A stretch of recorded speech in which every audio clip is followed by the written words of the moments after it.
Dans la campagne normande, à 1 heure de Rouen, un crime sordide perturbe la quiétude habituelle. Isabelle, elle aimait bien Michel, hein? Bah oui, moi j'aimais bien. Ah. Michel Oudement, un client régulier de ce bar-restaurant, aurait été tué par son épouse, Aline Turpin. Un crime barbare qu'elle aurait en partie commis avec l'aide de son nouveau compagnon, Philippe Foss. Tous deux viennent d'être interpellés après 2 ans de mensonges et un improbable concours de circonstances. Une affaire qui alimente ici toutes les spéculations. Tuer, c'est une chose, mais alors découper et puis brûler, non, attends. Faut savoir ce qui se passe dans la tête des gens. Elle doit avoir un pet dans le cas, c'est bon pareil. Oh bah oui. Enfin, elle a dormi pendant 2 ans quand même. Elle a continué sa vie, quoi. Enfin, faut pouvoir le faire. Ouais, et puis lui, elle en a semé un peu partout, quoi. Non, puis même, il faut s'endormir le soir avec ça dans sa tête. Bah, ça se trouve, elle a peut-être tué avant. On la connaissait pas. Hein. C'est peut-être une serial killer. Bah, on sait pas. Hein. Michel Oudement avait 68 ans. Retraité, ancien cadre de Rhône-Poulenc, il rencontre Aline au milieu des années 2000. Elle s'installe chez lui, à Beauménil, dans cette propriété qu'il a achetée avec sa première épouse. Aline Turpin a 18 ans de moins que lui et travaille dans la restauration collective. Ils se marient, le couple semble uni et se montre amoureux dans le village, jusqu'en 2016. Marie-Thérèse, leur voisine, se souvient d'un premier accroc cette année-là. C'était au repas annuel des anciens combattants. Quand elle est arrivée, elle m'a dit on s'est disputé, je veux pas m'asseoir à côté de lui, je te prends ta place. Bon. Après, moi, je vais pas chercher non plus midi à 14h, tu veux pas t'asseoir à côté de lui. Bon, allez, hop, on change les étiquettes de place, et voilà, c'est tout, quoi. L'année suivante, à ce même repas des anciens, Michel Oudement vient seul. Il est séparé d'Aline. Nous sommes le 14 mai 2017. C'est sa dernière photo en public. Et l'une de ses dernières apparitions dans le village. Car du jour au lendemain, il disparaît.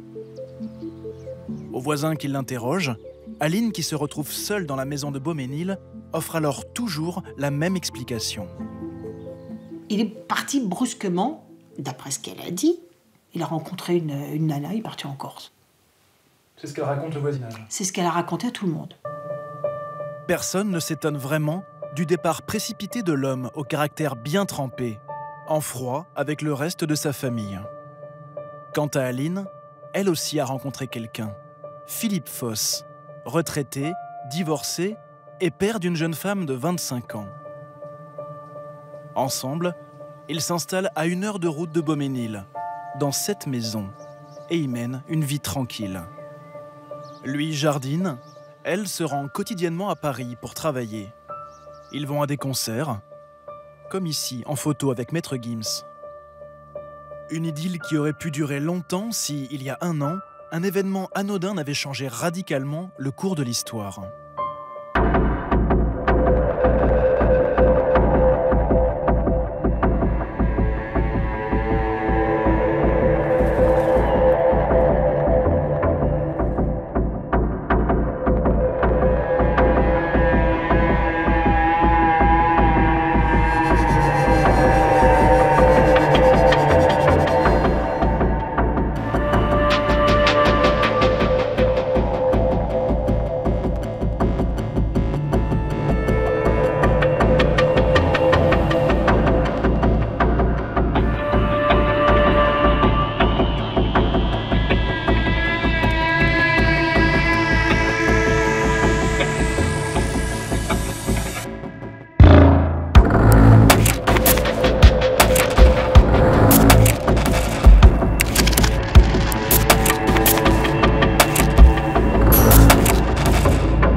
présenté à la gendarmerie de Bernay en pensant que papa allait ressortir.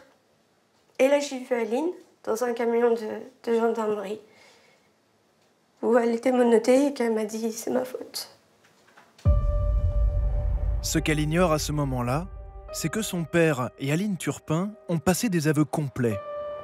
Devant les enquêteurs, Ils ont raconté qu'Aline a tué Michel 2 ans plus tôt dans la maison de Beauménil, d'un coup de fusil à canon scié.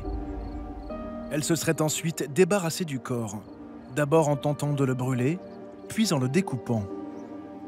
Philippe Foss, absent au moment des faits, l'aurait alors rejointe pour l'aider à charger les restes du cadavre dans une voiture. Enfin, c'est seul qu'Aline Turpin les aurait dispersés dans la forêt. Tous deux sont mis en examen et écroués. Elle pour assassinat et atteinte à l'intégrité d'un cadavre, lui pour non-dénonciation de crime. Dans leur entourage, c'est la stupéfaction. Quelques jours avant leur interpellation, Morgane et Robin, des voisins, étaient invités à dîner chez le couple. C'est pour après. Quand on était mangé chez eux, ça s'est plutôt bien passé, on a bien discuté, on a rigolé. Elle, c'était plutôt une femme... la femme qui portait la culotte, excusez-moi du terme. Elle avait une prestance. Lui, c'était un homme plutôt discret. On est choqués. Et je me dis, elle a eu notre fille dans les bras. Et pendant 2 ans, ils ont rien dit, ils se portaient normal, ils ont porté des enfants dans leurs bras. Mais comment on peut vivre avec ça, en fait? Comment on peut vivre avec ça? Pourquoi Aline Turpin aurait-elle tué Michel Oudement? Maître Émilie Hilliard, son avocate, l'a assistée en garde à vue. Après ses aveux, sa cliente aurait très vite expliqué son geste. Les déclarations de Madame Turpin font état de violence conjugale. Donc c'est une femme violentée au quotidien qui est en face de son mari ce jour-là. Elle a eu peur ce jour-là pour sa vie? C'est ce qu'elle indique. Des déclarations invérifiables, mais que confirme la fille de Philippe Foss. Elle assure même que les violences auraient continué après que le couple se soit séparé. À chaque fois qu'elle y est retournée, papa me disait que ça se passait mal. Il voulait pas lui rendre ses affaires. Je crois qu'il voulait pas de la séparation non plus. Ce que je sais de ce monsieur, c'est qu'il buvait beaucoup. Il a quand même un passé alcoolique, donc si elle en arrivait là, c'est que c'était le coup de trop et que dans son cerveau, ça a vrillé. Maître François, l'avocat de la famille de la victime, conteste le portrait violent dressé de Michel Oudement. C'est quelqu'un qui, en effet, avait un caractère fort, avec une personnalité à l'occasion qui pouvait se montrer un peu rugueux, un peu dur. Ça n'est évidemment pas, et à aucun moment, le tyran qu'on veut nous décrire. La version de cette dame qui consiste à dire que possiblement elle a été battue à de nombreuses reprises et qu'elle était ce jour-là en état de légitime défense, cette version-là n'est corroborée par aucun élément objectif, si ce n'est ses propres dires. Voilà. L'enquête devra éclaircir le mobile du crime. Elle devra aussi déterminer comment une femme plutôt frêle, sans histoire ni antécédent judiciaire, aurait pu commettre des actes d'une telle barbarie. Et pourquoi n'est-elle pas allée se livrer aux gendarmes si elle se trouvait en état de légitime défense, comme elle semble le prétendre? Pour son avocate, Aline Turpin a succombé à la panique. La décision de faire disparaître le corps, c'est pas prise immédiatement. C'est-à-dire qu'elle a plutôt été dans un sentiment de ne pas savoir quoi faire. Donc, soit dénoncer son acte, soit ne rien dire. Sauf que, elle a perdu pied. Et je pense qu'elle est dans cette spirale après, sans pour autant réfléchir. C'est-à-dire qu'elle fait un acte, elle en fait un autre, elle en fait encore un autre. Et elle va tellement loin au fur et à mesure qu'elle ne peut plus retourner en arrière. Autre question, pourquoi pendant 2 ans, Philippe Foss n'a pas dénoncé Aline Turpin?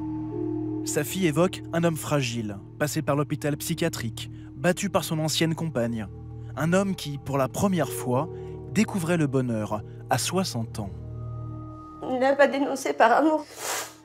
Il n'avait jamais vécu une histoire comme ça avec une femme. Elle était très très amoureuse de lui.